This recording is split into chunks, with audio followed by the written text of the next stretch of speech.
Today we are going to start chapter 11. Sorry, chapter 9. 11 biology. Chapter name is biomolecule, part 1. In this lecture, we discuss about the biomolecules. Biomolecules में कौन कौन से part हैं उनके बारे में हम बात करेंगे। सबसे पहले हम इसमें देखेंगे कि chemical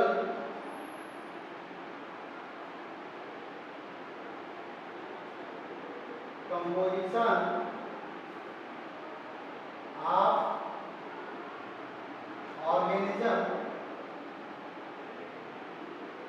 organisms and earth crust. Chemical composition of organisms and earth crust. हम बायोलॉजी इस टॉपिक की बात करेंगे बायोमॉलिक्यूल्स चैप्टर में।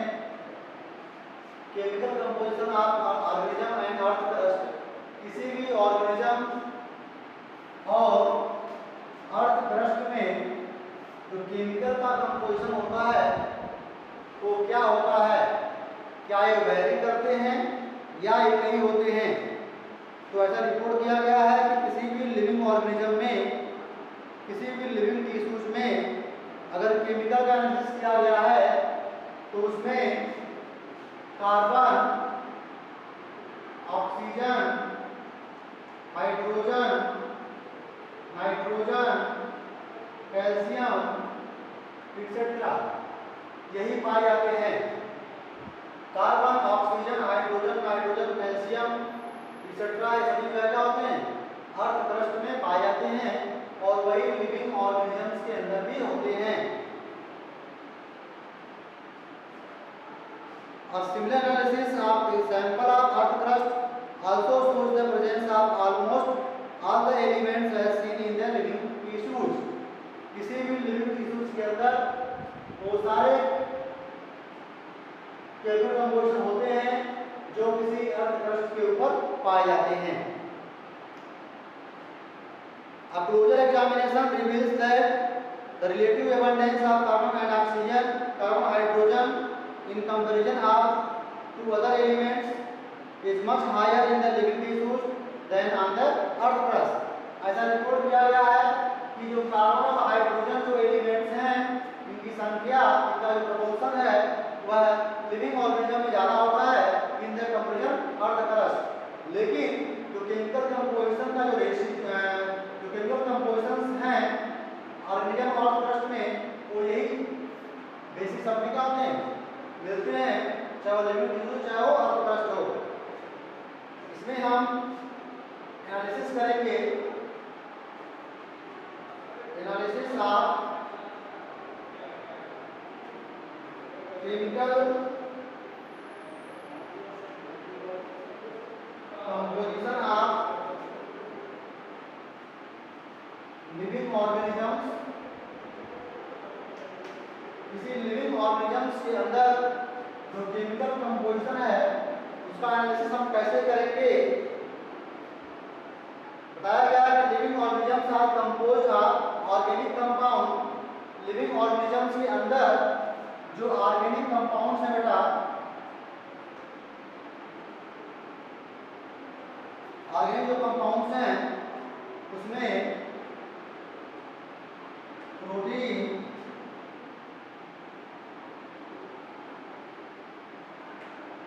Carbohydrates, lipids etcetera as well as inorganic compound की अगर हम बात कर लें तो उसमें calcium carbonate, sodium chloride etcetera.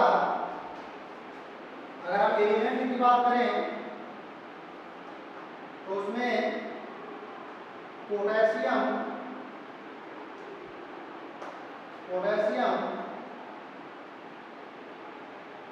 Sodium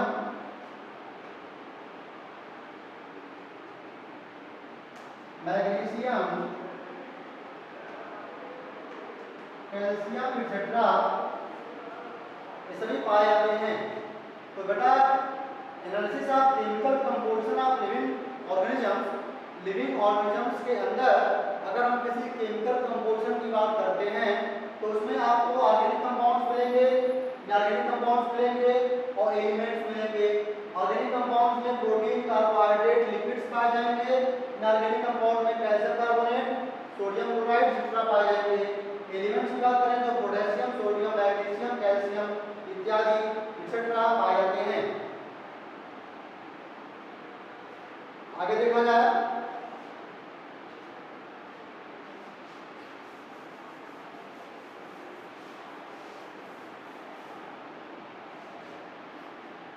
analysis में दो तरह का एनालिसिस होता है बेटा। एनालिसिस में क्या होगा? Number a chemical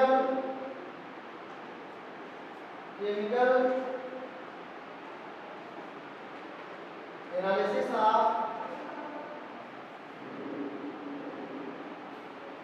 organic compounds.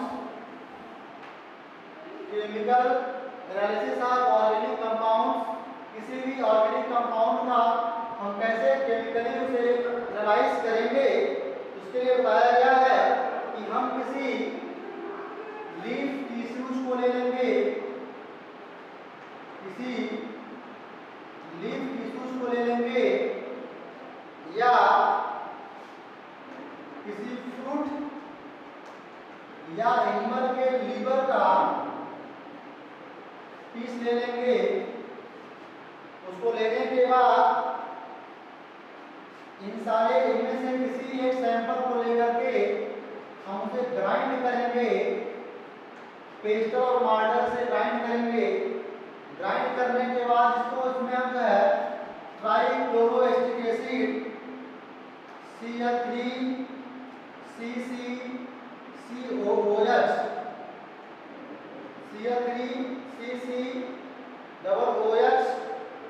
इसका मतलब है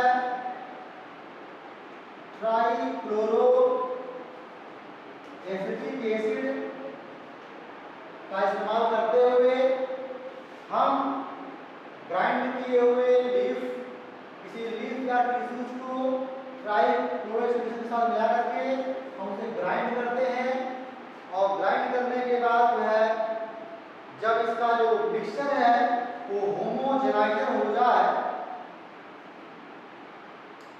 इसका मिक्सचर जब बेटा होमोजेनाइजर हो जाए, the thick slurry obtained is filtered through the cheese cloth। तो जो स्लरी बनेगा इस स्लरी को क्या करेंगे हम लोग? चीज क्लॉथ से फिल्टर करेंगे। फिल्टर की चीज क्लॉथ तो हमें इसके दो पार्ट बेटा मिलेंगे, एक तो एसिड सॉल्युबल और एसिड इनसॉल्युबल, दो पार्ट मिलेंगे। पहला मिलेगा फिल्टरेट, दूसरा मिलेगा रिटेंटेट। पहला फिल्टरेट है, दूसरा रिटेंटेट है। जो बेटा फिल्टरेट होता है वह एसिड सॉल्युबल होता है और जो रिटेंटेट होता है वह एसिड क्या होता है? इनसॉल्युबल होता है। एसिड इनसॉल्युबल होता है, नहीं ये जो है एसिड में डिसॉल्व हो जाएंगे फिल्टरेट वाले और एसिड में डिसॉल्व नहीं होगा। इसका मतलब ये जो है माइक्रोमॉलिक्यूल होंगे और ये मैक्रोमॉलिक्यूल होंगे। बात समझ आ रही है बेटा? ये समझ लो जो एसिड में डिसॉल्व होंगे वो माइक्रोमॉलिक्यूल होंगे, जो एसिड में डिसॉल्व नहीं होंगे वो मैक्रोमॉलिक्यूल कहलाएंगे। आगे देखिए इसमें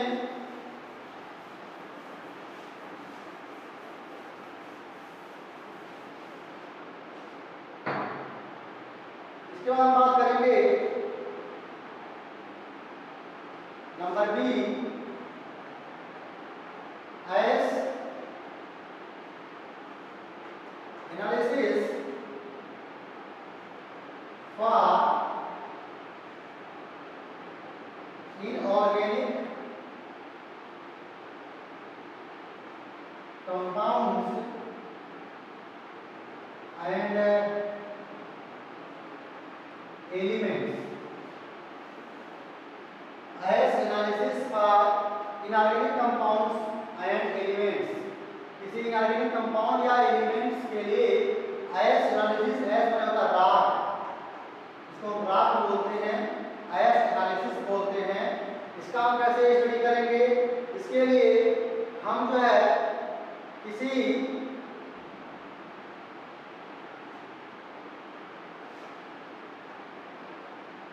पीस ऑफ लीवर, फ्रूट और हम किसी लीफ को लेंगे और लीफ को लेने के बाद इसे ड्राई करेंगे। तब तक हम ड्राई करेंगे जब तक कि पूरा का पूरा जो वाटर है वह इवापोरेट होकर बाहर नहीं निकल जाए। जब यह बिल्कुल सूख जाता है तो सूखने के बाद हम इसका जो वेट है वो मेजर कर लेते हैं। देखा जाए तो जब ये गीला था इसका वेट मेजर किया और जो ड्राई हो गया तो उसका वेट मेजर किया। तो इसमें दो तरह के वेट मिलेंगे, इसमें मिलेगा एक तो वेट वेट, एक होता है ड्राई वेट। इसको जब हम सुखा देंगे, जब इसके वाटर सब बाहर निकल जाएंगे तो जो इसका वेट आएगा और ड्राई वेट होगा, दोनों को माइनस कर देंगे तो क्या मिल जाएगा? वाटर होल्डिंग, या वाटर कितना वो होल्ड किया है, कितना पानी उसके अंदर था, सारा पानी बाहर निकल गया। उसके बाद हम उसे बर्न कर देंगे, उसे हम जला देंगे। जब ये फुल्ली बर्न हो जाता है तो कार्बन जो कंपाउंड्स होंगे वह ऑक्सीडाइज हो जाएंगे और क्या बनाएंगे? CO2 carbon compound oxidise and formation of the CO2 and water vapour. CO2 बन जाएगा और वाटर वेपर बन जाएगा, वाटर वेपर। और बाकी जो बचेगा, इन दोनों के अलावा जो बचेगा वह ऐश बन जाएगा, राख बन जाएगा। तो जब हम इसका एनालिसिस करेंगे तो जो लिविंग टिश्यूज में कंपोजिशन थे, कार्बन, ऑक्सीजन, हाइड्रोजन, कैल्शियम, वो सारे मिलेंगे उस राख के अंदर। बस CO2 जो है बाहर निकल जाएगा और वाटर वेपर के रूप में बाहर निकल जाएगा। बाकी जो चीजें होंगी क्या होंगे? मिल जाएंगे उसमें। तो ये इस तरह से हम कह सकते हैं कि जो ऐश है उसमें इनऑर्गेनिक जो कंपाउंड होंगे उसमें सल्फेट होगा, क्लोराइड्स होगा, फास्फेट होगा। एलिमेंट की बात करेंगे तो पोटेशियम होगा, कैल्शियम होगा, मैग्नीशियम होगा। ये सभी जो है क्या होंगे?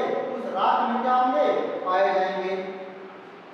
इस तरीके से हम किसी भी जो है लिविंग टिश्यूज में या अर्थ क्रस्ट में, किसी लीफ के सेल्स में कौन कौन से मॉलिक्यूल प्रेजेंट हैं उनका हम पता लगा सकते हैं। और हमने देखा कि अर्थ क्रस्ट में और लिविंग टिश्यूज में जो बेटा क्या है, सिमिलरिटीज है वो ज्यादा है। बायोमॉलिक्यूल्स के बारे में बात करें, बायोमॉलिक्यूल्स ऑफ सेल्स, बायोमॉलिक्यूल्स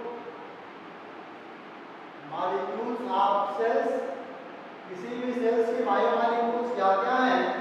जितने भी जो है ऑल द कार्बनिक compound,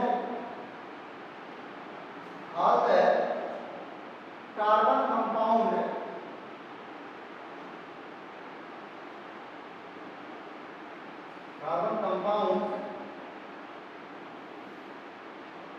which are found in the living tissues। हमारे लिविंग टिश्यूज में जितने भी कार्बन कंपाउंड पाए जाते हैं उन सबको हम बायोमॉलिक्यूल्स देंगे, जो हमारे सेल्स के बायोमॉलिक्यूल्स हैं। ऑल द कार्बनिक compound are present in our cells known as the biomolecules of the cells. अगर ये बात करेंगे बायोमॉलिक्यूल्स दो तरह के होते हैं। ऐसे बायोमॉलिक्यूल्स जिनका मॉलिक्यूलर वेट 1000 डाल्टन से कम होता है, लेस होता है, उसे बोलते हैं बायोमॉलिक्यूल्स।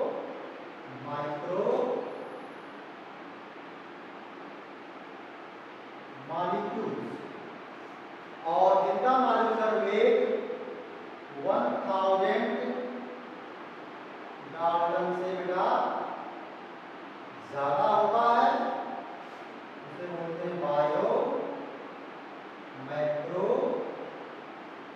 मॉलिक्यूल्स।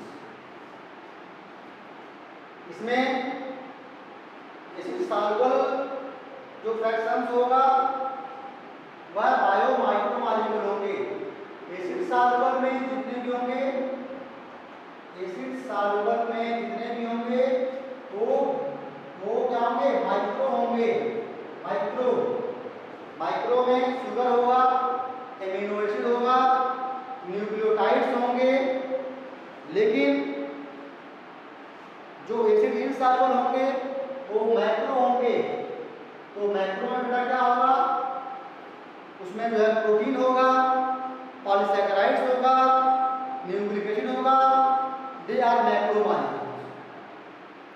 बात समझ आ रही है?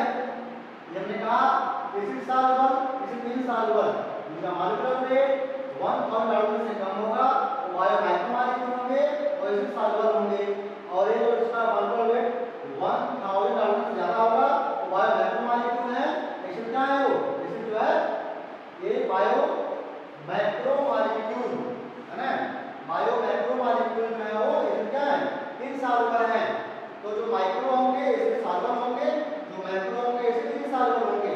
माइक्रो में क्या होगा, माइक्रो में न्यूक्लियोटाइड्स होगा, एमिनो एसिड्स होंगे, शुगर होगा, और अगर हम मैक्रो की बात करें तो प्रोटीन होगा, पॉलीसैकेराइड्स होगा, न्यूक्लिक एसिड होगा, है ना। तो आप समझ सकते हैं किस तरीके से आपने पढ़ा कि बायोमॉलिक्यूल्स, सेल्स के बायोमॉलिक्यूल्स क्या है।